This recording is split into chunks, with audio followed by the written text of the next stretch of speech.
नमस्ते बच्चों। आज हम समाजशास्त्र का जो दूसरा अध्याय पढ़ रहे थे उसका अगला पार्ट पढ़ेंगे। तो उसमें अगला पार्ट है समूहों के प्रकार। विभिन्न समाजशास्त्रियों को और मानव विज्ञानियों ने समूहों को विभिन्न प्रकारों में वर्गीकृत किया है, जैसे प्राथमिक और द्वितीयक सामाजिक समूह, यानी कि सामाजिक समूह को दो भागों में विभक्त कर दिया था। प्राथमिक समूह से तात्पर्य लोगों को एक छोटे से समूह से है जो घनिष्ठ आमने सामने की मेल मिलाप और सहयोग द्वारा जुड़े होते हैं। यानी कि समाज का जो प्रथम समूह होता है वो एक छोटा समूह के रूप में होता है और उनके बीच में घनिष्ठता का संबंध होता है। इनके सदस्यों में परस्पर संबंधित होने की भावना होती है। यानी कि प्राथमिक समूह के जो सदस्य होते हैं उनकी भावना होती है कि एक दूसरे से जुड़े रहें। ये व्यक्ति उन्मुख होते हैं, यानी कि स्वच्छंद विचार वाले होते हैं। परिवार, ग्राम, मित्र मंडली प्राथमिक समूह के उदाहरण हैं। यानी कि प्राथमिक समूह के अंतर्गत कौन कौन आते हैं? एक तो होता है परिवार, ग्राम और मित्र मंडली, यानी कि अपने मित्र जो होते हैं वो सभी प्राथमिक समूह के अंतर्गत आते हैं। फिर अगला है द्वितीयक समूह। द्वितीयक समूह आकार में अपेक्षाकृत बड़े होते हैं। उनमें औपचारिक और अवैयक्तिक संबंध होते हैं। यानी कि आपसी औपचारिक संबंध, यानी कि यो औपचारिक रूप से और अवैयक्तिक संबंध होते हैं। ये लक्ष्योन्मुख होते हैं, यानी कि इनका उद्देश्य लक्ष्योन्मुख, यानी कि एक लक्ष्य प्राप्त करने तक ही इनसे संबंध स्थापित होता है। इनके अंतर्गत आते हैं विद्यालय, सरकारी कार्यालय, अस्पताल, छात्र संघ द्वितीय समूह के उदाहरण हैं। यानी कि एक औपचारिक रूप से जिनके साथ कार्य किया जाता है, जिनके साथ व्यवहार बनाया जाता है, तो वो द्वितीय सामाजिक समूह के अंतर्गत आते हैं। फिर अगला है समुदाय एवं समाज अथवा संघ। तो पहले है समुदाय।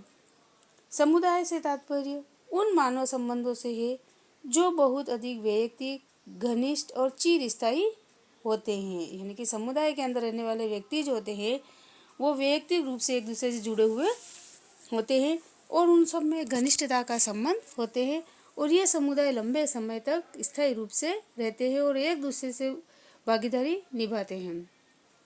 यह प्राथमिक समूह के समतुल्य होता है, यानी कि ये प्राथमिक समूह के समान होते हैं। फिर दूसरा है समाज अथवा संघ। समाज अथवा संघ का तात्पर्य समुदाय के विपरीत होता है। इसमें मानव संबंध अवैयक्तिक, बाहरी तथा अस्थायी होते हैं। यानी कि अस्थायी रूप से इनके साथ में संबंध होते हैं।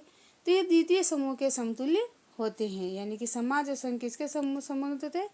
द्वितीय समूह के समान होते हैं। फिर है अंतर समूह एवं बाह्य समूह। अंतर समूह किसे कहते हैं? कि संबंधित होने की भावना, यानी कि आपस में जुड़ने की जो भावना होती है वो अंतर समूह की पहचान होती है।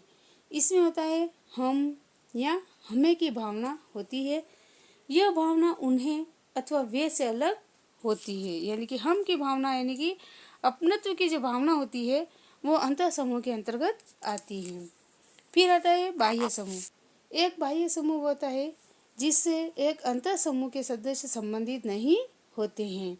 यानी कि जिनके साथ में आत्मीयता के जो संबंध होते हैं वो इनमें जुड़े हुए नहीं होते हैं। प्रवासियों को प्रायः बाह्य समूह माना जाता है। यानी कि बाहर से आने वाले व्यक्ति जो होते हैं उन्हें बाह्य समूह के अंतर्गत गिना जाता है। फिर अगला है संदर्भ और समूह। किसी भी समूह के लोगों के लिए हमेशा ऐसे दूसरे समूह होते हैं जिनको वे अपने आदर्शों की तरह देखते हैं तथा उनके जैसा बनना चाहते हैं। ये आदर्श समूह संदर्भ समूह कहलाते हैं। यानी कि एक समूह दूसरे समूह के जैसा बनना चाहता है तो वो क्या कहलाता है? आदर्श समूह कहलाता है। फिर है समवयस्क समूह। यह एक प्रकार का प्राथमिक समूह है जो सामान्यतः समान आयु के व्यक्तियों के बीच अथवा सामान्य व्यवसाय समूह के लोगों के बीच अपने समवयस्क साथी द्वारा डाले गए सामाजिक दबाव से बनता है।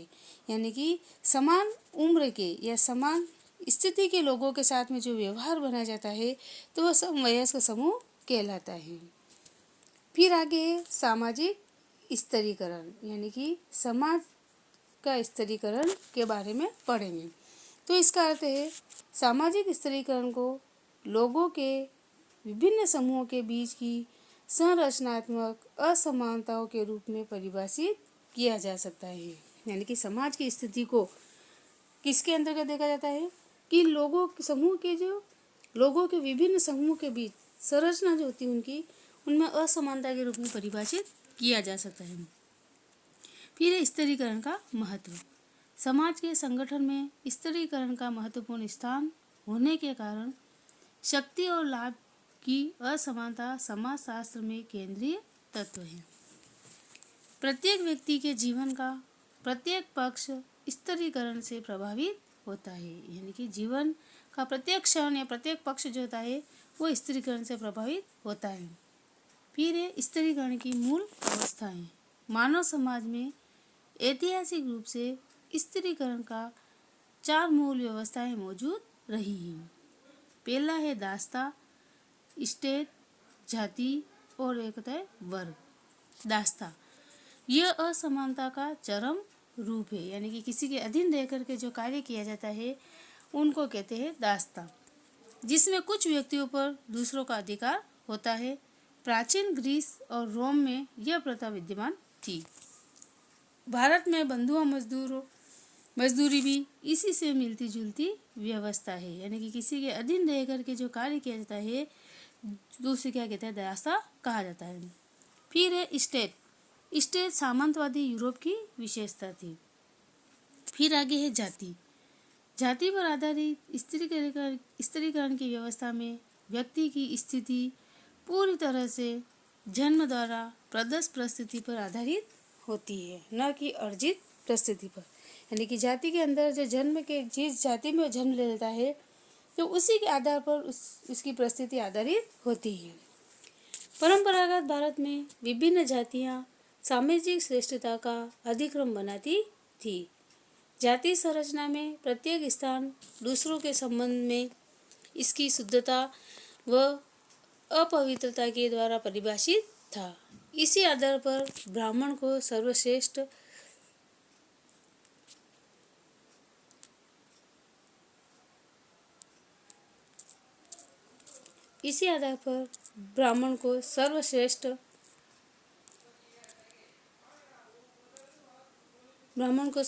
तथा ब्रह्म जाति को सबसे निम्न कहा जाता है, बाह्य जाति को सबसे निम्न कहा जाता है।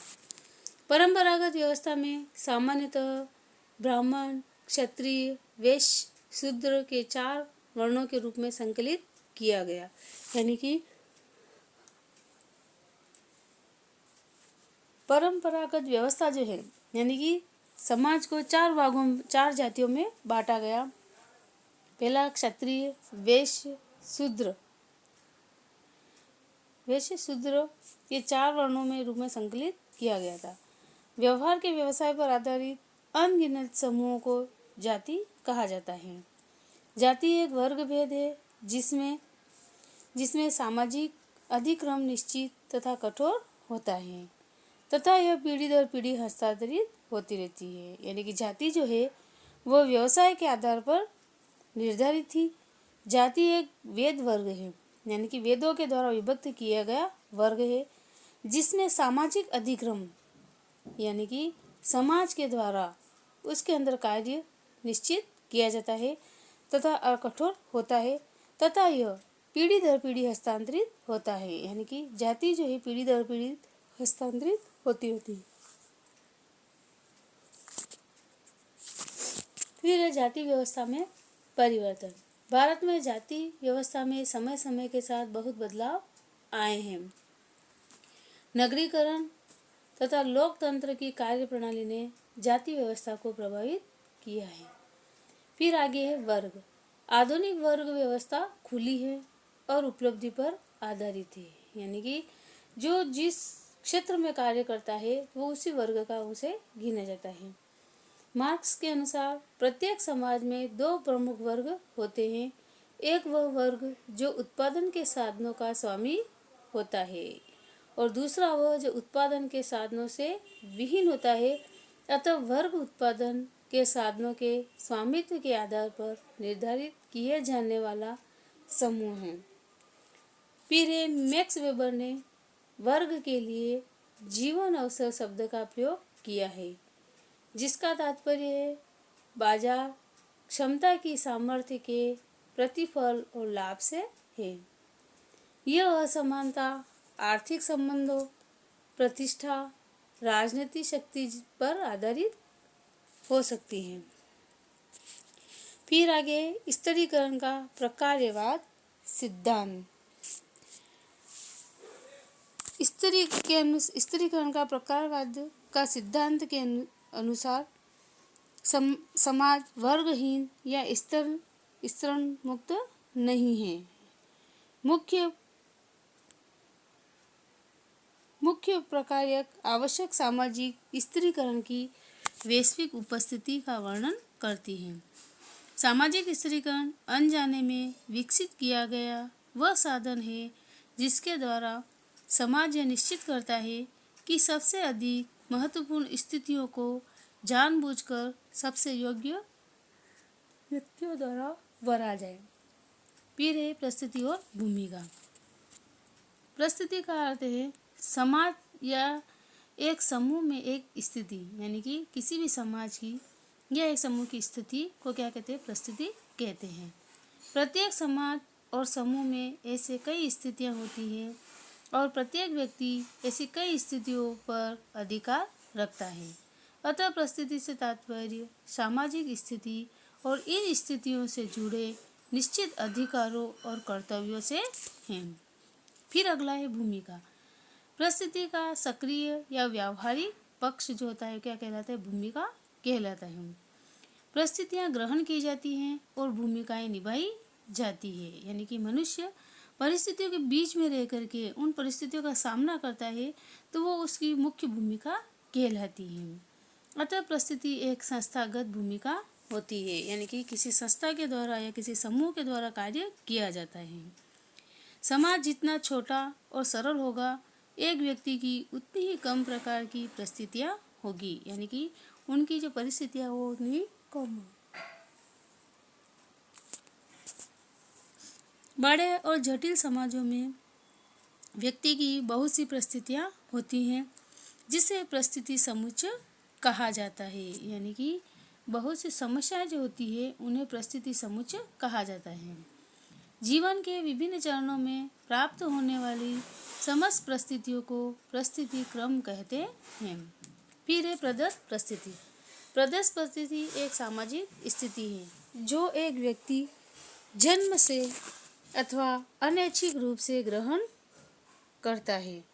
इसका सामान्य आधार आयु, जाति, प्रजाति और नातेदारी है, यानी कि प्रदत्त परिस्थिति यानी कि समाज के द्वारा पूर्व से ही यानी कि जन्म से ही जो परिस्थितियां उत्पन्न होती हैं या पाई जाती है उन्हें प्रदत्त परिस्थिति कहते हैं। फिर होता है अर्जित परिस्थिति। अर्जित परिस्थिति वह सामाजिक स्थिति है जो व्यक्ति अपनी इच्छा के अनुसार या उपलब्धियों, सद्गुणों और चयन से प्राप्त करता है, यानी कि व्यक्ति अपने कार्यों के द्वारा जो परिस्थिति प्राप्त करता है उसे क्या कहते हैं? अर्जित परिस्थिति कहते हैं। इसका संबंध सामान्य आधार शैक्षणिक योग्यता, आय और व्यावसायिक विशेषता है।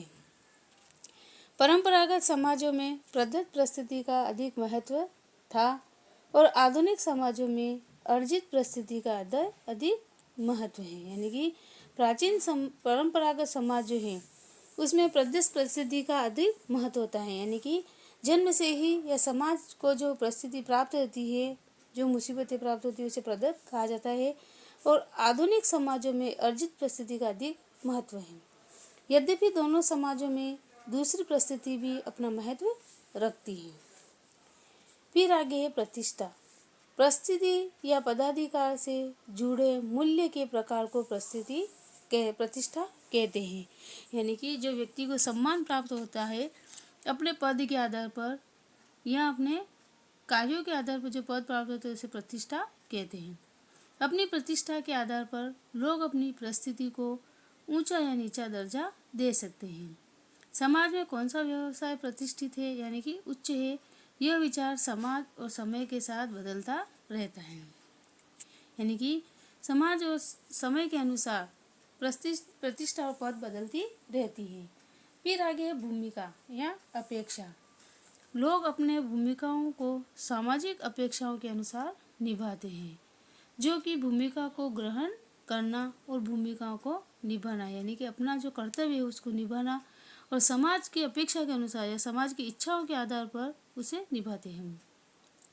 फिर है भूमिका और संघर्ष।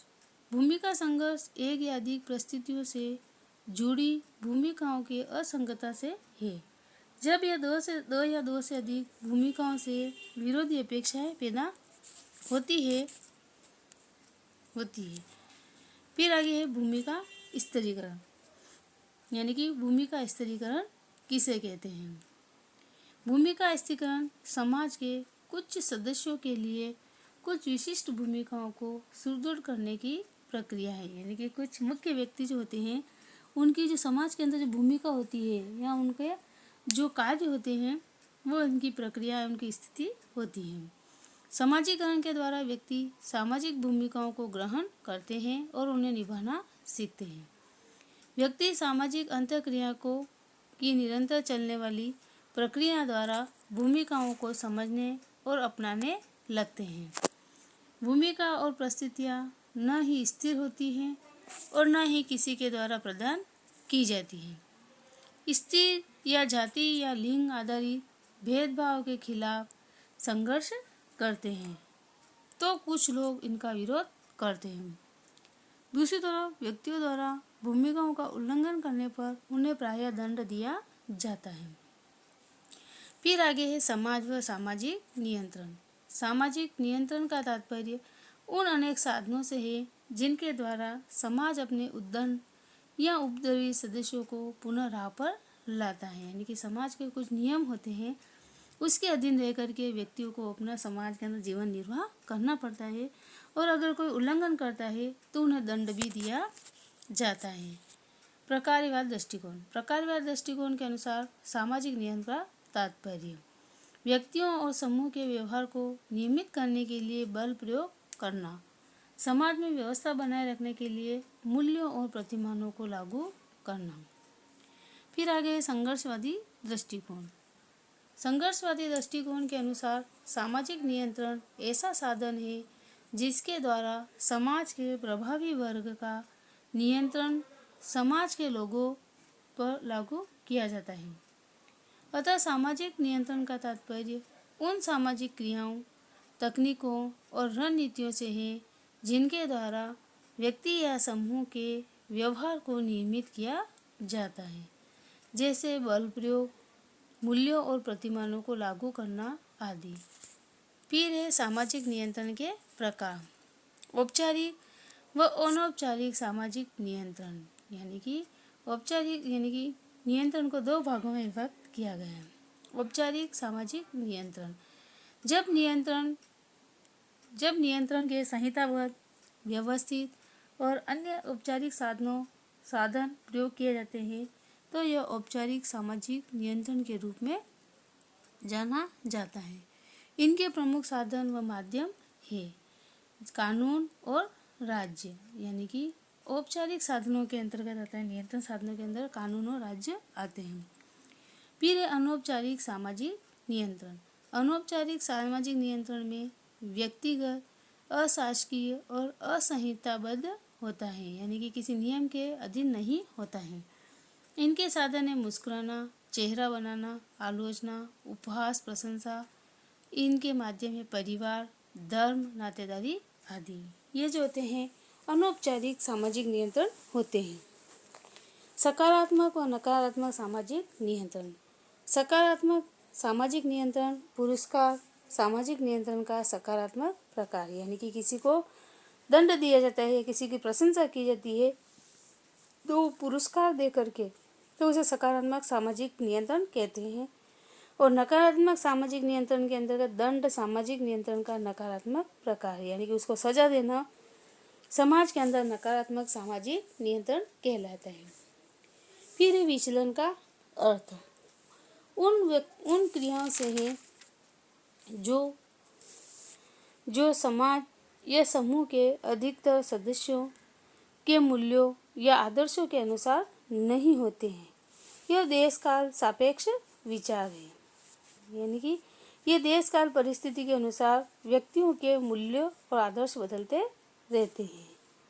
तो आज इतना ही, बस। धन्यवाद।